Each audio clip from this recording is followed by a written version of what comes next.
ईद और बकरीद, रमजान में 10% थोड़ा सा बढ़ जाते हैं, ईद और बकरीद में ये तादाद बढ़ के 15 और 20%, ये 80% कहां गए? और पांचों वक्त होने वाली नमाज में 98% मुसलमान कहां? ये मुहासिबा कौन करेगा? ये हिसाब कौन करेगा? तुम अपने बच्चों से उनकी पढ़ाई लिखाई का हिसाब नहीं कर पाते हो, नमाज और रोजे का हिसाब क्या करोगे? अल्लाह के रसूल ने हिसाब किताब बताया था, जब तुम्हारा बच्चा 7 साल का हो तो नमाज पढ़ने का हुक्म दो, ना पढ़े कोई बात नहीं, कभी पढ़ेगा कभी छोड़ेगा, लेकिन 10 साल का हो तो मार मार के नमाज पढ़ने ले जाओ, अगर नहीं पढ़ता तो मारो। नबी ने तरीका बताया था, नमाज पढ़ने के लिए आदत डलवाई थी और 10 साल के बाद मारने का हुक्म दिया था, लेकिन जब बाप ही नमाज नहीं पढ़ता तो वो अपने बच्चे को क्या मारेगा? हैं? हम तसव्वुर करें, गुस्सा आता है। मैं ये नहीं कहूंगा कि गुस्सा नहीं आना चाहिए, गुस्सा जिंदों को आता है, मुर्दों को नहीं। गुस्सा जिंदों को आता है, मुर्दों को नहीं। मैं बिल्कुल नहीं कहूंगा कि तुम्हें गुस्सा नहीं आना चाहिए, गुस्सा आना चाहिए, लेकिन गुस्सा कब आना चाहिए? कब? जब कोई जय श्री राम का नारा लगाए तो उसके जवाब में तुम अल्लाहू अकबर का नहीं। गुस्सा तब आना चाहिए जब आप अपने बेटे के हाथ में शराब की बोतल देखें। गुस्सा तब आना चाहिए जब रात के 12 बजे आपकी जवान बेटी बिस्तर पर लिहाफ और रजाई के अंदर मोबाइल चला रही है और फेसबुक चला रही है, एंड्रॉइड मोबाइल इस्तेमाल कर रही है। आपको गुस्सा आना चाहिए। आपको गुस्सा आना चाहिए कि आपकी बीवी पूरे दिन बाजार में शॉपिंग करती रही और शाम को घर आई। आपको गुस्सा आना चाहिए कि बेपर्दगी के साथ वो घर से निकली तो किसकी इजाजत लेके गई। आपको गुस्सा आना चाहिए कि आपकी बेटी स्कूल जाती है तो किसके साथ जाती है और किसके साथ आती है, उसके आने और ले जाने के लिए कौन, आपने किसको मुतय्यन किया है। अकेले अगर जाती है या मोहल्ले की चंद सहेलियों के साथ जाती है तो आपको उन मोहल्ले और गांव की चंद सहेलियों पर एतबार कैसे है? क्योंकि सहेलियां एक दूसरे की सहेली होती है। तो मेरी मत कहना, मैं तुम्हारी नहीं कहूंगी। तुम अपने बॉयफ्रेंड के साथ जाओ, हम अपने बॉयफ्रेंड के साथ जाते हैं और घर जब पहुंचेंगे तो हम लोग एक साथ हो लेंगे, तुम हमें फला जगह पे मिल जाना। आपने अपनी बेटी को गांव की चंद लड़कियों के साथ स्कूल जाने की इजाजत कैसे दे दी? और दे दी तो आपने उसका पीछा करके कभी देखा? कभी आपने पूछा कि स्कूल से ये लड़की कितने बजे गई, हमारे घर पे कब पहुंचती है? ये हिसाब किताब कौन करेगा? मुसलमानों, तुम हिसाब किताब करने वाली कौम हो। तुम बच्चों के लिए अगर बाप हो तो अपने बच्चों का हिसाब लो, शौहर हो तो अपनी बीवी का हिसाब लो, अगर भाई हो तो अपनी बहन का मुहासिबा करो। मुहासिबा जिंदे करते हैं, मुर्दों से हिसाब नहीं लिया जाता है। हिसाब जिंदों से तलब किया जाता है, मुर्दों से नहीं। तुम जिंदा कौम हो, हम तुमसे हिसाब ले सकते हैं। ये मदरसे में कितना चंदा हुआ है आपने दिया है, आप हिसाब लो मदरसा कमेटी से। मदरसे कमेटी के लोगों को बुरा नहीं मानना चाहिए, क्योंकि एक एक रुपया आपकी अमानत है, आपके बच्चों पर ही खर्च होगा। इसलिए हिसाब जिंदे लेते हैं, हिसाब जिंदे देते हैं। हजरत उमर जब मिंबर पे खड़े हुए और नई कमीज पहनकर खुतबा देने लगे तो एक नौजवान उठा और कहने लगा, उमर खुतबा देना बंद कर, तकरीर करना बंद कर, खुतबा नहीं देने दूंगा। हजरत उमर ने कहा, क्यों, वजह क्या है? कहा, पहले इस बात का हिसाब दो, ये नया कुर्ता तुम्हारे पास कहां से आया? तुम्हारी तनख्वाह बैतुल माल से इतनी नहीं है कि तुम नई कमीज सिला सको, आज नया कुर्ता तुम्हारे पास कहां से आया? हजरत उमर कहने लगे कि इसकी सफाई मेरा बेटा देगा। हजरत उमर फारूक का बेटा उठता है, सफाई पेश करता है कि बैतुल माल में जो चादरें आई थी वो सारे मुसलमानों में तकसीम होना थी। एक एक चादर सबको मिली, मेरे बाप को भी एक चादर मिली, मेरे बाप ने उसी चादर की कमीज बनवा ली है। नौजवान खड़ा होता और कहता, अमीरुल मोमिनीन, एक एक चादर सबको मिली थी, मुझे भी मिली थी। मैं दर्जी के पास गया था, टेलर के पास गया था, मैंने अपना माप दिया, उस चादर में मेरी कमीज नहीं बनी। तुम तो हमसे ज्यादा लंबे हो, हमसे ज्यादा चौड़े हो, हमसे ज्यादा लंबे चौड़े हो और मोटे तंदुरुस्त भी हो, फिर तुम्हारी एक चादर में कमीज कैसे बन गई? उनके बेटे ने खड़े होकर जवाब दिया, नौजवान, एक चादर मुझे भी मिली थी, सबको एक एक चादर मिली थी, मेरे बाप को भी मिली, मुझे भी मिली, सबको एक एक मिली, तो उसमें मुझे भी मिली। मेरे बाप की अपनी चादर में जब कमीज नहीं बनी तो मैंने अपनी चादर भी अपने बाप को दे दी। मेरी और अपनी दोनों कमीजें मिलाकर मेरे बाप ने दोनों चादरें मिलाकर कमीज बना ली। नौजवान कहने लगा, बैठ गया, अमीरुल मोमिनीन, अब मुझे इत्मीनान हो गया, अब मैं सेटिस्फाई हो गया, अब आप खुतबा दीजिए। जिंदा लोग हिसाब लेते हैं और जिंदा लोग हिसाब देते हैं। ना हिसाब लेने पर गुस्सा होना चाहिए, ना हिसाब देने पर गुस्सा होना चाहिए। हिसाब जिंदे लेते हैं, हिसाब जिंदा देते हैं। गुस्सा जिंदों को आता है, मुर्दों को नहीं। हम नहीं कहते कि गुस्सा दबाओ, हम नहीं कहते कि गुस्से को तुम पी जाओ, हम कहते हैं गुस्सा उठाओ, गुस्सा उभारो, गुस्सा निकालो, भड़ास निकालो, लेकिन जायज जगह पर, नाजायज जगह पर नहीं। अल्लाह के नबी को भी गुस्सा आता था और गुस्सा इतना आता था कि आपकी आंखें सुर्ख हो जाती थी और ऐसा लगता था जैसे किसी ने अनार का रस, अनार का जूस किसी ने नबी अकरम की आंखों में डाल दिया हो। इतना गुस्सा आता था जनाबे मोहम्मद रसूलुल्लाह को, लेकिन नाजायज बात पर नहीं, जायज बात पर गुस्सा आता था। आज दुनिया की कौमें आज हमारा मजाक उड़ाती हैं और हम मुश्तइल हो जाते हैं। यहाँ गुस्सा नहीं आना चाहिए। मसलन अभी कुछ दिनों पहले एक आदमी ने इस्लाम को बहुत बदनाम किया, कुरान को लेकर बहुत बातें कही, हमारे नबी को लेकर बहुत बातें कही, लेकिन हम नहीं समझ पाए कि वो सारी बातें कहने के पीछे कौन है। हम नहीं समझ पाए, वो बातें कह नहीं रहा, उससे कहलवाई जा रही हैं, और कौन कहलवा रहा है ये भी मैं जानता हूं, लेकिन हम ना नाम ले रहे हैं, ना आपको बताना चाहते हैं और ना नाम लेना चाहते हैं। जब तक आप इन चैनलों पर पाबंदी नहीं लगाएंगे, हमने नाम लेना बंद कर दिया है, क्योंकि इन चैनल वालों ने मुझे कहीं का नहीं छोड़ा है। मेरे ऊपर इतने केस करवाए हैं, इतने केस करवाए हैं कि मैं जिंदगी में कभी इनको माफ नहीं कर सकता हूं। मना करने के बावजूद इन्होंने वही चीजें डाली हैं जिन चीजों से मैंने इनको रोका था। सिर्फ इनके अकाउंट में पैसा आ रहा है, चलाओ बेटा, जितना चला सकते हो चलाओ, लेकिन याद रखना मरना तुम्हें भी है, तुम्हें भी मरना है।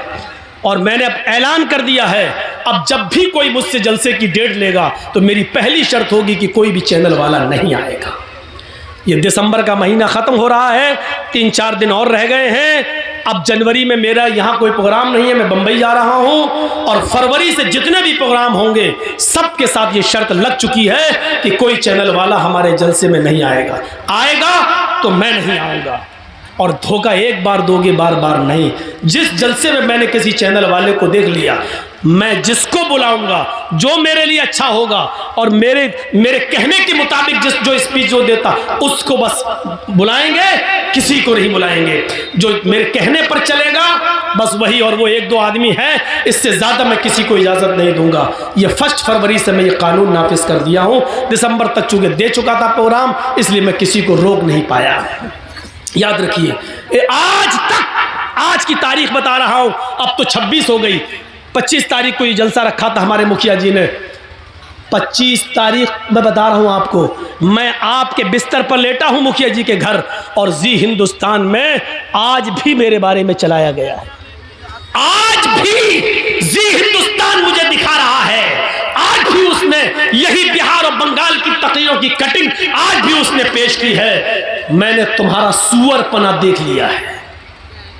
मैं ये जुमला बोल रहा हूं, तुम्हारी आंखों में सुअर का बाल है। बहुत अच्छी तरीके से मैं समझ गया हूं, इन चैनल वालों को मैं कभी माफ नहीं करूंगा। मेरे भाइयों, तकलीफ दिल से होती है। मना करने के बावजूद इन्होंने वही हरामीपना दिखाया है, वही हरामीपना। मुझे इनके माँ बाप से पूछना पड़ेगा, ये तुम्हारी औलाद दिन में पैदा हुई थी कि रात में? तुम्हारी भी बात मानती है कि नहीं मानती है, ये मुझे पूछना पड़ेगा इनके माँ बाप से। लगता है ये ज़रूर रात में पैदा हुए होंगे, क्योंकि रात में पैदा होने वाली अक्सर औलाद ना फर्क। मैं कानून नहीं बता रहा हूँ, ना कोई मौलाना कौन सी हदीस में आया है, मैं बता नहीं रहा हूँ ना, आप ये पूछें, ये इनमें अक्सर रात में पैदा हुए होंगे। तो मेरे भाइयों, कहना तो बहुत कुछ चाहता हूँ, लेकिन छोड़ देता हूँ। गुस्सा तो बहुत है मेरे अंदर। फिर मैंने कहा था ना, गुस्सा जिंदों को आता है, मुर्दों को नहीं। मेरी इस बात को याद रखना। लेकिन वो गुस्सा अगर आया तो वो मेरा नाजायज़ गुस्सा हो जाएगा। उतना हमें नहीं बोलना था, इसलिए हम रोक रहे हैं अपने आप। चलिए 1 फरवरी से तुम खुद ही रुक जाओगे। तो मेरे भाइयों, मैं यही कह रहा हूँ कि अपना हिसाब करो, अपने बच्चों का हिसाब करो। पूछो, आज की नौजवान नस्ल, हमारी बेटियाँ, हमारी लड़कियाँ, आप बैठे हो, खामोश हो, सोचो क्या प्लानिंग हो रही है हमारी बेटियों के बारे में। कभी सोचा आपने ठंडे दिल से? कभी सोचा है आपने? सोचिए मंसूबे क्या हो रहे हैं। गुस्सा आना चाहिए, लेकिन जायज जगह पर, नाजायज जगह पर नहीं। एक आदमी को साथ मिला सरकार का, गवर्नमेंट का, और उस आदमी ने कुरान का मजाक उड़ाया, हमने उसको नंगा किया। एक आदमी जय श्री राम के नारे लगाकर हमें उकसाता है, हमें मुश्तइल करता है, और हम भी उसके जोश में आ जाते हैं और हम भी उसके अपोजिट दूसरे नारे लगाते हैं। अरे यही तो वो चाह रहा था, आपने जो चाह रहा था आपने उसके मकसद को पूरा कर दिया, आपने उसके मकसद को पूरा कर दिया। आपको ऐसा नहीं करना था। नहीं, आपको मालूम है कि हिंदुस्तान में उनका कुछ नहीं होगा। एक है ना डासना का पंडित, डासना का, अरे उत्तर प्रदेश में डासना नाम की एक जगह, वहाँ का एक पंडित है ना, कितना भड़काता है, कितना बरगलाता है। टीवी, एनडीटीवी ने तो बाकायदा दिया कि अभी तक जेल में क्यों नहीं गया।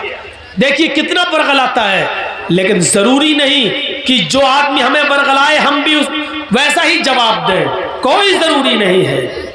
मेरे भाइयों, शॉर्टकट में एक जवाब दे दूं आपको, अक्लमंदी ये नहीं है। अगर कोई पागल कुत्ता मेरे पैर में काट ले, जर्जीस को अगर कोई पागल कुत्ता काट ले, तो क्या जर्जीस भी उस पागल कुत्ते को काटे? बताइए तो, क्या ये अक्लमंदी होगी? अगर कोई पागल कुत्ता काट लिया हमारे पैर में, अब जर्जीस को गुस्सा, कमीने तूने काटा, पकड़ पकड़ पकड़ो, हम भी काटेंगे, पकड़वाया और काट रहे उसको, तो उससे बड़े पागल तो हम हो गए। तो कुछ लोगों का दिमाग खराब हो चुका है। किस नशे में हो चुका है? उनके साथ पुलिस की ताकत है, उनके पास एसएसपी और डीएम की ताकत है, उनके पास हुकूमत की ताकत है। वो जानते हैं हम कुछ भी कह देंगे हमारा कुछ नहीं होगा। इस नशे ने, हुकूमत के नशे ने, पुलिस और एसपी और डीएम की ताकत के नशे ने उनको पागल कर दिया है। वो हमें बरगलाएंगे। अक्लमंदी यह है कि उनके बरगलाने में हम ना आए। हाथी का काम होता है खामोशी के साथ चलते रहना, और कुत्तों का काम होता है भौंकते रहना। अगर हाथी भौंकने वाले कुत्तों को पीछे मुड़ के देखने लगा, तो हाथी जिस मंजिल पे जाना चाहता नहीं पहुंच पाएगा। हाथी चलता रहता है, वो जानता है कि ये कुत्ते हैं, इनकी आदत भौंकने की है, भौंकते रहेंगे, थक जाएंगे, खुद ही छोड़ देंगे। इन भौंकने वाले कुत्तों को उनकी हालत पे छोड़ दो। हम भौंकने वाले कुत्तों का नाम भी ले देते, लेकिन इन यूट्यूबर वालों की वजह से नहीं ले रहे हैं। आप समझ जाओ, और जिसने इन भौंकने वाले कुत्तों को समझ लिया वो पूरी तकरीर समझ गया। समझ लो कि वो कामयाब हो गया। मेरे भाइयों, ये यूट्यूबर वाले तुम्हें समझने नहीं दे रहे हैं, लेकिन हमने तुम्हें समझा दिया इशारों में। जो इन भौंकने वाले कुत्तों को समझ जाए वो पूरा जलसा समझ गया, और समझ लो कि मुखिया जी के कराए हुए जलसे को आपने कामयाब कर दिया। मेरा इशारा समझ जाओ, भौंकने वाले कुत्ते कौन हैं, और हाथी बनने की कोशिश करो। खामोशी के साथ चले जाओ और भौंकने वाले कुत्तों के भौंकने का जवाब मत दो।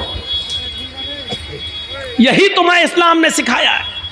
अपनी आदत बदलो, वरना काटे जाओगे और मारे जाओगे, पकड़े तुम ही जाओगे। आपको मालूम है एक तालाब पर बह रहा था एक नदी, ऊपर पहाड़ से एक नदी के पानी इधर से आ रहा था, नदी बह रही थी, और जहां से पानी बह रहा था वहां शेर पानी पी रहा था और दूसरी तरफ बकरी पानी पी रही थी। मैं तुम्हारे हालात बतला रहा हूं, सुनो, इशारों में बतला रहा हूं, समझ लो। उधर पानी शेर पी रहा है, इधर पानी बकरी पी रही है। पानी शेर की तरफ से बहता हुआ आ रहा है और बकरी। मोबाइल अपना बंद करो, मुझे मालूम है आजकल भंगी और चमारों के पास भी मोबाइल होते हैं। बंद करो यार, टूटू हो रही यार। रात के 2:22 पर किसका फ़ोन आ रहा होगा, सोचो तो ज़रा। तो दिमाग लगाओ बेटा, जिस स्कूल में तुम पढ़ते हो मैं उसका हेड मास्टर रह चुका हूँ, ये सब मत बताओ। यहाँ से सुनिए, जहाँ से शेर पानी पी रहा है इधर बकरी पानी पी रही है। तो शेर ने, दोनों ने एक साथ मुंह लगाया। शेर को तो बहाना चाहिए था। शेर ने कहा, है बकरी, तूने मेरे पानी को झूठा क्यों किया? अब देखो उल्टा बोल रहा है, जबकि पानी शेर झूठा कर रहा है और पानी शेर की तरफ से बहता हुआ बकरी के पास आ रहा है। शेर का झूठा पानी बकरी पी रही है, लेकिन शेर ने बकरी से क्या कहा, तूने मेरा पानी झूठा क्यों किया? बकरी कहने लगी, जंगल के राजा, मैंने कहाँ झूठा किया है? पानी तो आपकी तरफ से बहता हुआ आ रहा था, आपका झूठा पानी मेरी तरफ आ रहा था, मैंने तो आपका झूठा पानी पिया। बकरी का ये जवाब सुना शेर ने तो कहा, अच्छा मुंह भी चला रही है, मुझसे बहस भी कर रही है। आया और मारा पंजा और फाड़ दिया बकरी को और खा गया। ये सूरत हाल है तुम्हारी और हमारी। अगर हम जायज़ बात भी करेंगे तो पकड़ी जाएगी, और वो नाजायज़ बात भी करेंगे तो नहीं, क्योंकि पावर है, नशा है। नशा उतरता अच्छे अच्छों का उतरा तो तुम्हारा क्या है? फिरौन का उतरा, कारून का उतरा, नमरूद का उतरा, हिटलर का उतरा, तुम्हारा भी उतरेगा। जाओगे कहां? नशा उतरना है, आज नहीं तो कल। और राहत इंदौरी ने कभी कहा था, जो आज साहिबे मसनद हैं कल नहीं होंगे। जो आज साहिबे मसनद हैं कल नहीं होंगे। किराएदार हैं, जाती मकान थोड़ी है। हाँ, यूपी में हवा बदल रही है, हालात किस तरफ जा रहे हैं हमें मालूम है। बस जरूरत है अक्लमंदी से काम लेने की। बिहार वालों ने थोड़ी सी गलती कर दी, आज बीजेपी और जनता दल यू की गवर्नमेंट बन गई। वो गलती कहां है उस तरफ हम इशारा नहीं करना चाहते। बंगाल वालों ने उस गलती को नहीं दोहराया तो आज पैर उखड़ गए। इसी फर्क को अगर यूपी के मुसलमान समझ लिए तो इंशाअल्लाह उधर की फिजा भी बदल जाएगी। मेरे भाइयों, जरूरत है अक्ल और शऊर से काम लेने की। ये नहीं देखना है हमारा कौन तुम्हारा कौन, ये देखना है कि हमारा कम नुकसान किसमें है और ज्यादा नुकसान किसमें है। इस चीज की जरूरत है आज। आपको मालूम है, अपने अंजाम से बाखबर रहिए। एक मिसाल और देता हूं, बड़ी अच्छी मिसाल है। एक शेर, सुनिएगा मिसाल। अरे भैया बैठ जाओ, ए चाय वाले बैठ जाओ, बहुत बिक चुकी है तेरी चाय। बड़ी अच्छी मिसाल है, जरा देखिए। एक जंगल के अंदर शेर भी शिकार के लिए निकला, भेड़िया भी शिकार के लिए निकला और लोमड़ी भी शिकार के लिए निकली। शेर, भेड़िया और लोमड़ी तीनों ने शिकार किया और तीनों ने एक एक शिकार कर लिया।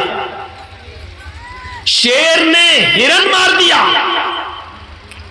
भेड़िए ने बकरी का शिकार किया और लोमड़ी ने खरगोश का शिकार किया। शेर ने कहा भेड़िए से, तुम तकसीम कर दो, बंटवारा कर दो, कौन किसका हिस्सा है, कौन क्या खाएगा। देख रहे हैं, शेर तो राजा होता है, मतलब पावर में। शेर का मतलब आप दिमाग कहीं और ले जाइएगा, मैं नाम नहीं लूंगा इन कमीनों की वजह से। कितना मजबूर कर दिया है आपने, सोचा आपने, अंदाजा लगाया कितना मजबूर कर दिया आपने मुझे। तो सुनो, शेर जब मैं बोलूं तो कुछ और सोचना, मैं नाम नहीं लूंगा। तो शेर ने हिरन मारा, भेड़िए ने बकरी का शिकार किया और लोमड़ी ने खरगोश का। शेर ने कहा, मतलब पावरफुल, भेड़िए से कहा इंसाफ कर दो, फैसला कर दो, कौन क्या खाएगा। भेड़िए ने कहा बहुत आसान है। कहा क्या? कहा हिरन आप खा लीजिए। बकरी मैं ले लेता हूं, लोमड़ी खरगोश ले लेगी। शेर को गुस्सा आ गया, शेर को गुस्सा आया और उस गुस्से में मारा पंजा, भेड़िए के सर अलग का अलग टुकड़े टुकड़े हो गए उसके, खत्म कर दिया उसने भेड़िए को। लोमड़ी से कहा, बहन जी तुम इंसाफ करो। लोमड़ी ने देख लिया, भांप लिया। लोमड़ी ने कहा बहुत आसान है। कहा क्या? कहा 3 शिकार हैं, हिरन, बकरी और खरगोश। हिरन आप सुबह खा लीजिए, बकरी आप शाम को खा लीजिए, और मुंह का जायका बदलने के लिए खरगोश को आप दोपहर में खा लीजिए। शेर ने कहा वाह, बहुत अच्छा फैसला। वाकई इतनी अकल तुम्हें किसने दी?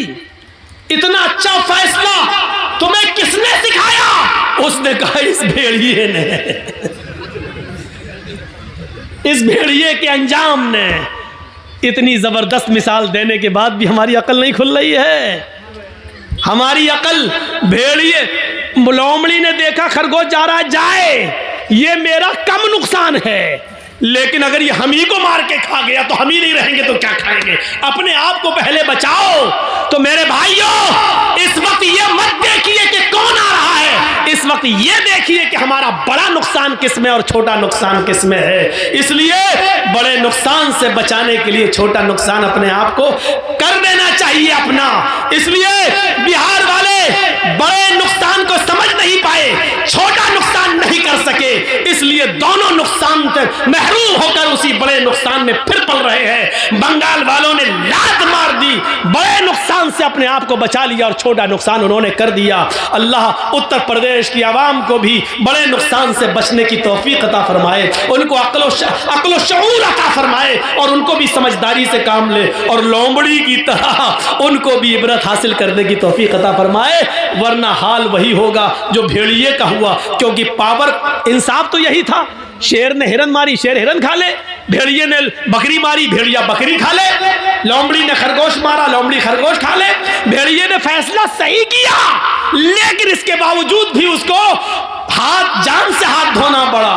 अच्छा, मारा पंजा, बेचारा गया। लोमड़ी से कहा तुम इंसाफ करो। उसने कहा दिन में आप सुबह में हिरन खा लीजिए, शाम को बकरी खा लीजिए, और दोपहर में अगर मुंह का जायका बदलना हो तो खरगोश का टेस्ट कर लीजिए। तीनों आपके। वाह वाह, क्या अच्छा फैसला किया। लोमड़ी से कहा लोमड़ी इतना अच्छा फैसला तुझे किसने सिखाया? सीधे कहती है भेड़िए के अंजाम ने, भेड़िए ने, इसी भेड़िए से सीखा है मैंने। तो आप भी कुछ सीखिए, उत्तर प्रदेश के लोग बिहार से सीख लें और बंगाल से भी सीख लें। मिसाल भी बड़ी अच्छी हो, बड़े अच्छे मौके पर याद आई है। तो मेरे भाइयों, अपने अंजाम को समझने की कोशिश कीजिए। अपने हम जानते हैं हमारा इस वक्त कौन है, कोई नहीं। इस बात का भी एतराफ़ है, हम किसी का फेवर नहीं कर रहे हैं। क्या बंगाल में हमने किया था, लेकिन यह हकीकत है कि हमारा इस वक्त कोई नहीं है।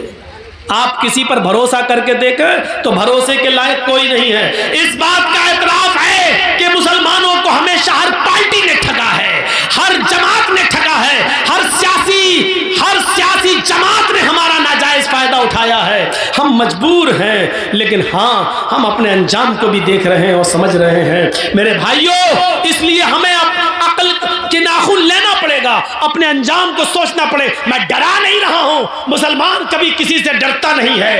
एक पीछे पड़े हुए हैं, जबकि उत्तर प्रदेश में मैं कोई तकरीर नहीं कर रहा हूं, फिर भी चैनल वाले हाथ धोकर नहीं, नहा धोकर मेरे पीछे पड़े हुए हैं, नहा धोकर। ये देखो बंगाल में मुसलमानों को डरा रहा है, ये देखो एक कर रहा है। अरे मैं नहीं डरा रहा हूं, चैनल वालों, जी इंडिया और जी न्यूज और जी हिंदुस्तान, क्या तुम अंधे हो, दिखाई नहीं देता? या तुम्हें पावरफुल की तरफ से, शेर की तरफ से कोई हड्डी डाल दी गई है जिसकी बदबू का टेस्ट तुम्हें लग गया है, जो छूटती नहीं है तुम्हारी जबान से? तुम्हें पता नहीं है कि इस वक्त गाय की बात कौन कर रहा है, इस वक्त मंदिर की बात कौन कर रहा है, इस वक्त मथुरा की ईदगाह की बात कौन कर रहा है? अंधो, तुम्हें ये नहीं दिखाई दे रहा है? आए चैनल वालों,